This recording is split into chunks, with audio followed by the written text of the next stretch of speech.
Welcome to Season 5 of Pants Around Ankles Prevention, where my mission is to help you keep your pants securely buckled and avoid that unexpected, awkward, and embarrassing moment when you realize suddenly that they're not.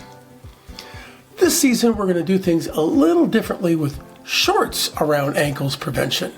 Quick, power-packed episodes designed to deliver a punch of truth to help you wake up to a new perspective. Let's see what today's short has in store. Peek behind the curtain. For any regular listeners, this is going to be a little bit different today. It's a peek behind the curtain into my life. We had a visitor in town the other day who spent the night here with us. She, like us, lives out in the country where we don't have the typical noise of a city. She commented as she was getting ready to leave about how quiet it is here. She went on to say, "I live in the country too, but there's something different about the quiet here." Oh, yes, there is. And it's a comment that we've had before. And she and these others are right. So what follows is my way of talking about this phenomenon she has identified. The way I'm going to talk about it, I find useful. This is all about waking up, and what follows is about that for me. What our house guest was describing was her awareness of the silence that is here. Quiet can be thought of as the absence of noise. It's something you experience through your ears. Silence is different. It's something that you feel or sense, and it is not the absence of noise. It is the dynamism of consciousness, which is full of life and the ground from which all of creation arises. It's not just present in our little corner of the globe here. It's present everywhere. It's alive and vibrant. You can sense it anywhere and everywhere, though it certainly is the experience of most that it's easier to sense in a settled environment where there are fewer sensory-related stimuli to obscure it. Stimuli like noise. What makes this silence more apparent to some visitors is that there are many people where I live that make a practice of dipping into this silence every day.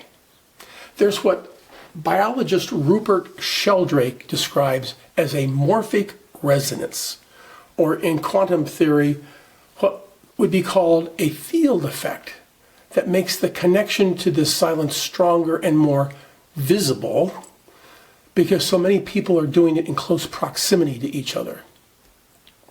A point. Both of these explanations are theories and not scientifically validated, but nobody who engages in these practices questions what's happening, even if science hasn't caught up with it yet. That our house guest and others notice this silence enough that they comment on it is certainly validation that something's happening. What these guests do have in common, however, is that they also have some sort of practice that they engage in regularly that connects them to that silence. So they're tuned into it already. For me, waking up and becoming more aware of the dynamism of consciousness are exactly the same thing. This practice I keep referring to of dipping into the dynamism of consciousness goes by many different names. So whether you call it meditation, prayer, mindfulness, concentration, contemplation, transcending, or some other label, there is a practice within all major religious traditions that will allow you to dip into this silence. And an important point, some of these same labels also apply to other activities that may not have that same effect. I've been dipping into this silence now for decades.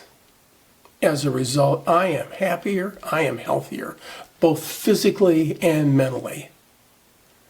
The stressful events of life have less impact on me. Oh yeah, I'm also more financially prosperous, while working fewer hours, in case any of that's important to you. But that doesn't mean that this is right for you, because like most anything worth doing, it requires trade-offs, and there's obstacles on the path. And it seems for most, the biggest hurdle is time.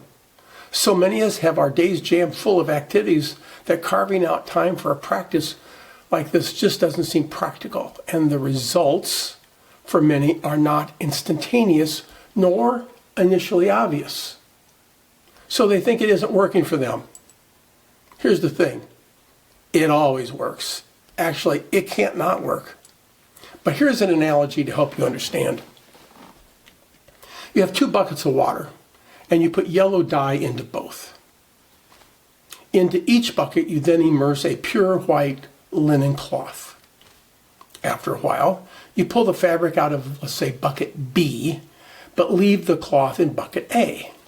You lay that wet fabric out in the sun and you let it dry. And as it dries, it kind of turns back into white again.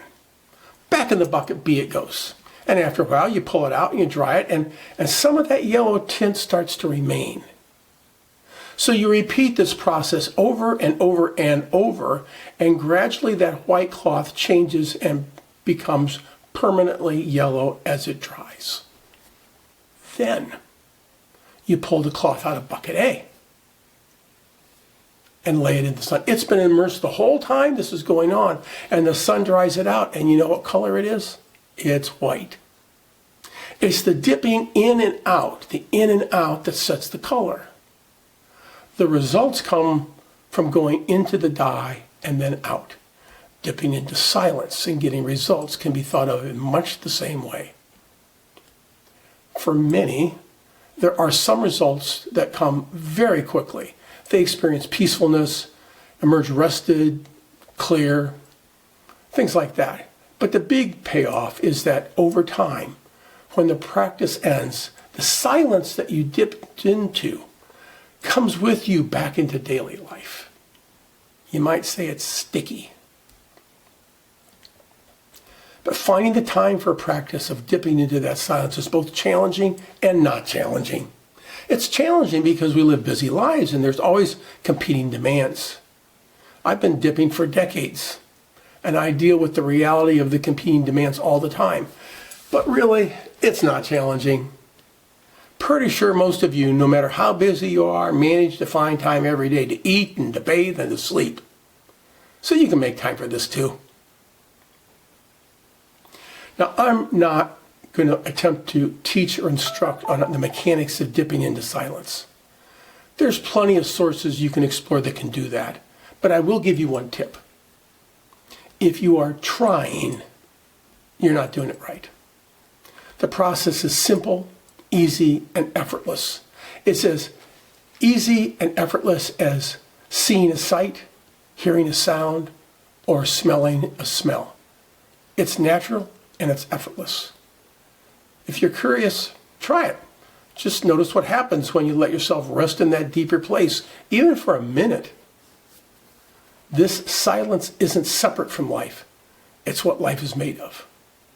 Once you start noticing it, you realize it's been there all along. So that's a peek behind my curtain, and it could be yours as well.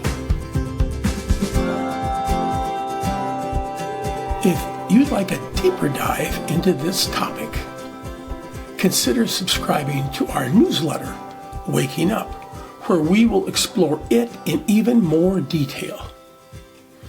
And if you found this episode helpful, be sure to subscribe to the podcast so you never miss an episode. See you soon.